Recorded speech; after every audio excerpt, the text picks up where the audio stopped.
Just as God opened the door for Cyrus, He will open the door for you. You will do such exploits that you will be a surprise to yourself. Now, Cyrus was a Persian, and the Persians had a dualistic concept of God. When God decides to bless you, He will cause situations to turn in your favor, no matter what others try to do. And one fine day you will get up, and you will be shocked to see that your problem no longer exists. It's disappeared, it's gone. The mountain is leveled, and before you recover from one joy, another one will hit you. This is God's promise for you.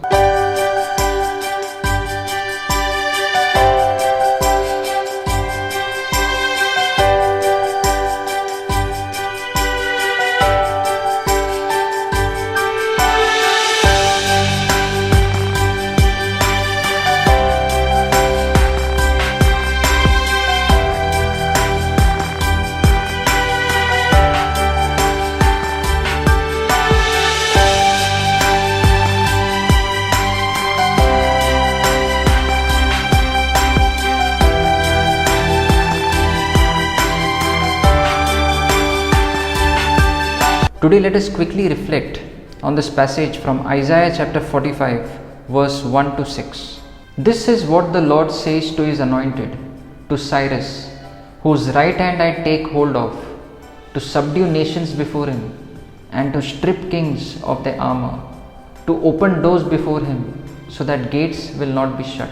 This prophecy was written by Isaiah 200 years before Cyrus was born. Cyrus was the king of Persia, which is modern day Iran, and Cyrus had a remarkable military career. He conquered and vanquished every nation that he invaded, including the superpower of the ancient world Babylon. The Babylonians had taken the Jews as captives for 70 years, and it was Cyrus who conquered Babylon and delivered the people of God from captivity.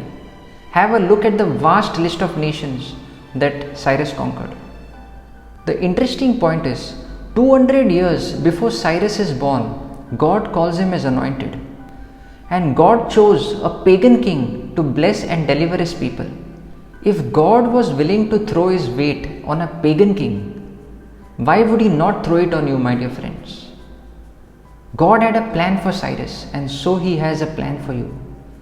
God is in control of your life, your future, your children's future, your unborn child's future, your generation 200 years from now, all planned by God.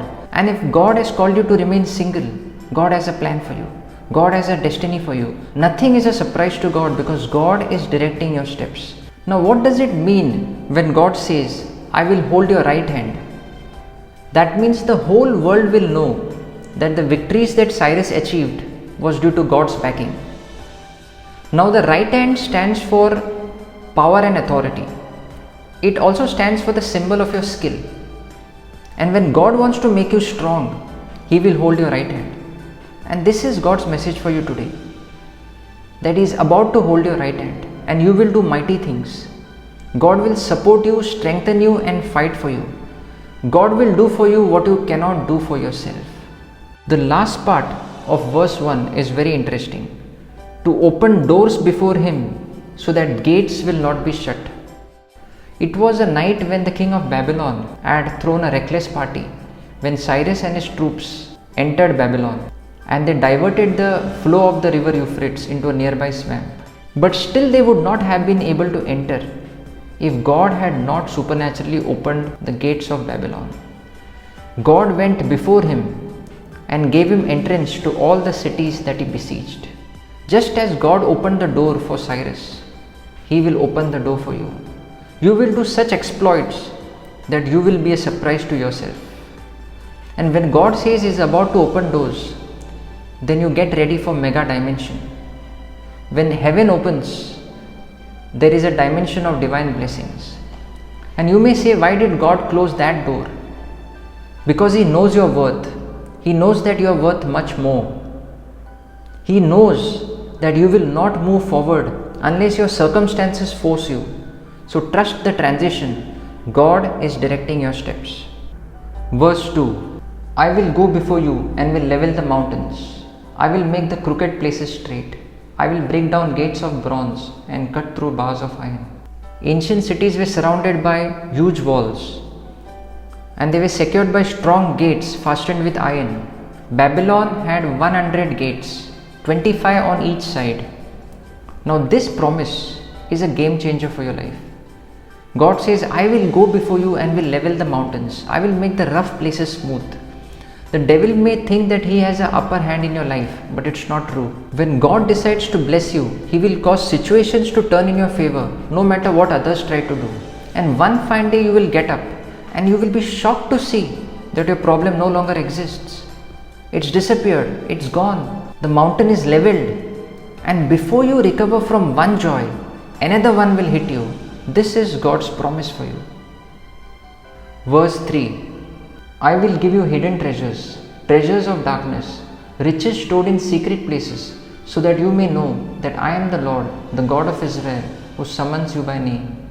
That night, when Cyrus and his troops conquered the city, they took staggering treasures of Babylon. Have a look at the vast list of treasures which Cyrus got from all the nations that he conquered. The gold and silver only from Asia estimated to 1,262 crores, about 126 million pounds. If you are experiencing times and seasons of being in the darkness, maybe rejection, loneliness, heartache, sadness, sickness, grief, uncertainty, do not worry. God has a good purpose set out for you at the end of it. God wants to form something significant within you, and your struggle will end in glory. He is actually wanting you to discover something in the process, in the darkness. So trust God. He is directing your steps. Let's quickly reflect from verse 4 to 6. Now Cyrus was a Persian, and the Persians had a dualistic concept of God. They believed in two gods, a good God and an evil God. They believed that the former God created light and the latter created darkness. God announced this 200 years before its fulfillment so that Cyrus would know God and acknowledge God. In the later part of King Cyrus's life, Daniel influenced him with this prophecy of Isaiah, and King Cyrus did know that the God of heaven was with him. He acknowledged that the God of heaven had given him all the kingdoms of the earth. You can read this in Ezra and Chronicles. My dear friends, King Cyrus was a pagan king, but he acknowledged that the God of heaven was with him, and the God of heaven was directing his steps. Now, if you look at your own life, you may think that things are not happening the way you thought or as per your timetable, and you may tend to get frustrated. You may say, God, when is this situation going to turn around? When is my health going to improve? The situation at work is not getting better. My child is off course. My marriage, my future, my life, my children, my health. Don't get frustrated. God is in total control of your life. God already figured out how Cyrus was going to deliver his people. So God has already figured out everything for your life. He knows your end from the beginning. God has it all planned. So good breaks will come. It is on your schedule. It's only a matter of time. It may not seem good at the moment, but God says, I will turn it for your good. I like this verse from the Bible which says, those who have believed enter into rest.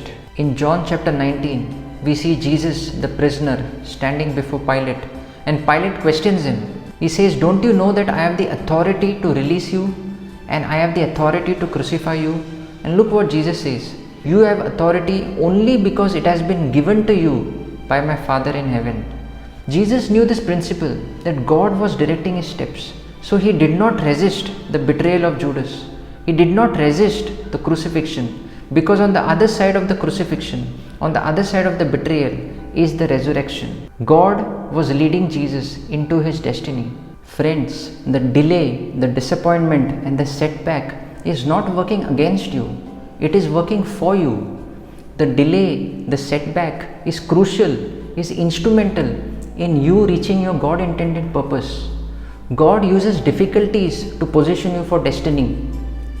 Now you cannot reach your destiny without a Judas kissing you or without people betraying you. But it is not a demotion. In God's eyes it is a promotion. The enemy is not in control. God is in control. No pandemic, no virus can ever stop your destiny. Nothing can blow you backward, it will only blow you forward. God has seen your future, He knows your future, and hence He declares in advance what is about to do in your life. God is directing your steps. So take the name of Cyrus out of this text, place your name and read it. This is God's message for you today. Thank you.